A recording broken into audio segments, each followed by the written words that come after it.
Pois é. E me conta, qual foi o momento, assim, nós queremos saber, talvez o Natan já até saiba, né? Porque o Natan conversa muito com o É senhor. porque é aquela coisa, né? É A amizade, gente tem. real. Nós é bem troca, parceiro, né, A gente padre? parça, Sim. Nós é parça mesmo. Mas eu quero saber, o senhor desde criança sempre soube que seria padre ou Nunca quis. nunca quis? Deus me livre. Nunca quis ser padre.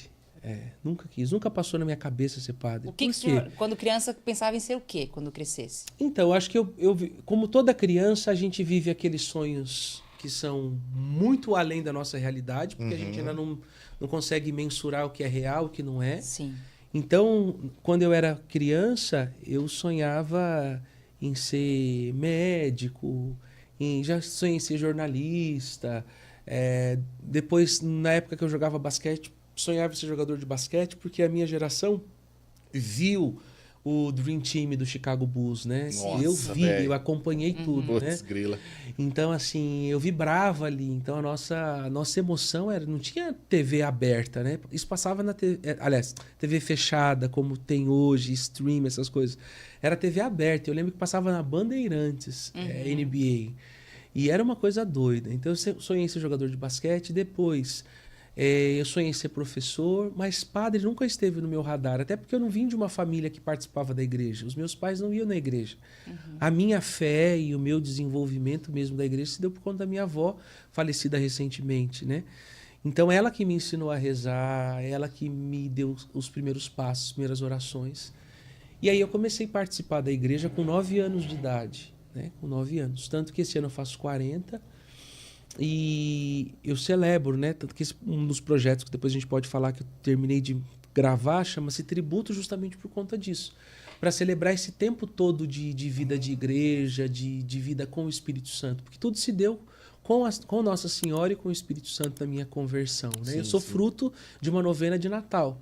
Então não fui num retiro, não foi aquela experiência de batismo no Espírito Santo, primeiro amor. Não, o meu primeiro amor se deu ali, olhando Jesus na manjedoura, porque eu era muito viciado em... E eu descobri ontem, inclusive, que o Jaspion faz 40 anos. Então Que nós doideira, nascemos no mesmo ano, né? Você Então, gosta de action figure Não, pra caramba, né? eu desse sou, negócio? eu sou da geração do Jaspion, Bonequinho. Changeman. Então eu amava os bonequinhos e que gostava de ter aquilo.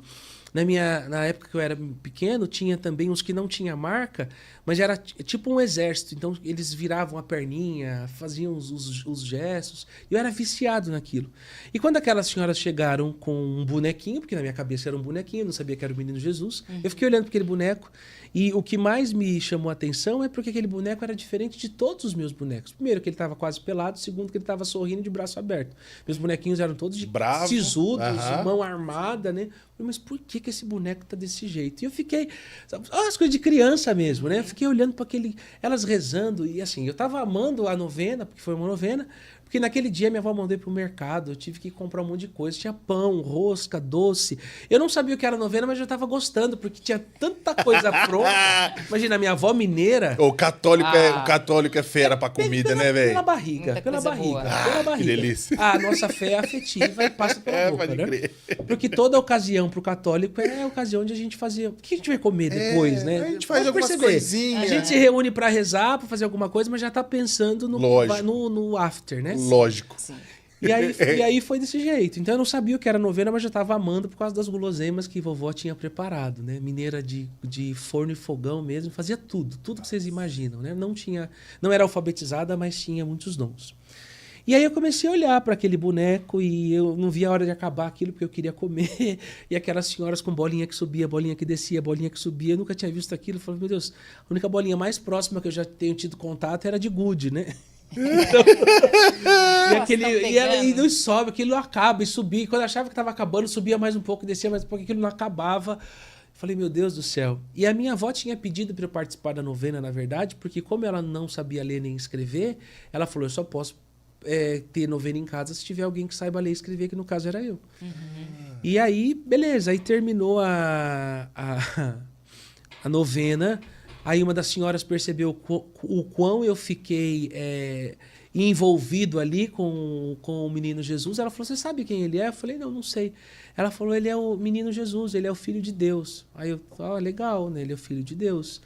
Aí ela falou assim, olha, e ele é muito poderoso. Quando ela falou ele é muito poderoso, Aí eu já olhei com uma atenção já diferenciada, né? gostava dos Porque a gente sabia que os bonequinhos. bonequinhos, cada um tinha um poder diferente, né? Uhum. Falei, mas que poder que ele tem, né? Ela falou assim, ele tem o poder sobre todas as coisas.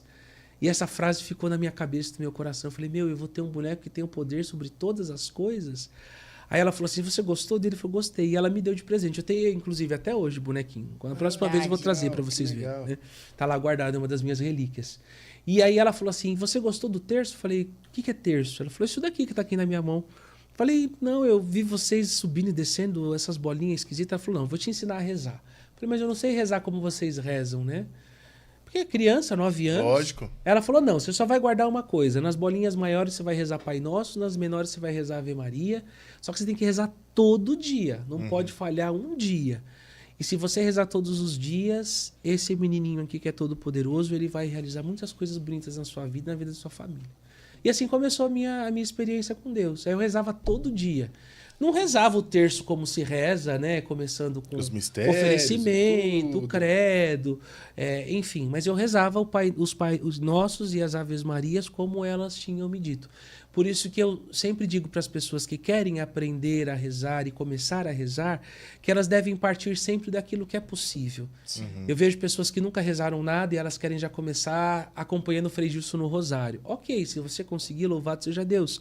Mas a probabilidade disso não dar certo é muito grande. Porque a oração ela é um ritmo de vida que você vai aos poucos conseguindo. É que nem academia, a gente não começa com a carga máxima, a gente vai aprendendo. Nunca jejuou, quer fazer pão e água. Exatamente. Né? Então, a vida espiritual, isso é até importante a gente dizer, né? Já que é elevação, eleva também a sua vida espiritual. Não queira subir a escada pelo último degrau. Comece pelo primeiro, porque o que conta não é o excesso do que se faz, mas a intenção pela qual se faz. Não adianta nada você rezar o rosário para os outros, né? Para postar no Instagram, tô rezando, levantando toda hora, para rezar o rosário, né? Não pode ser assim. Você tem que rezar o rosário por amor. Exatamente. Você tem que rezar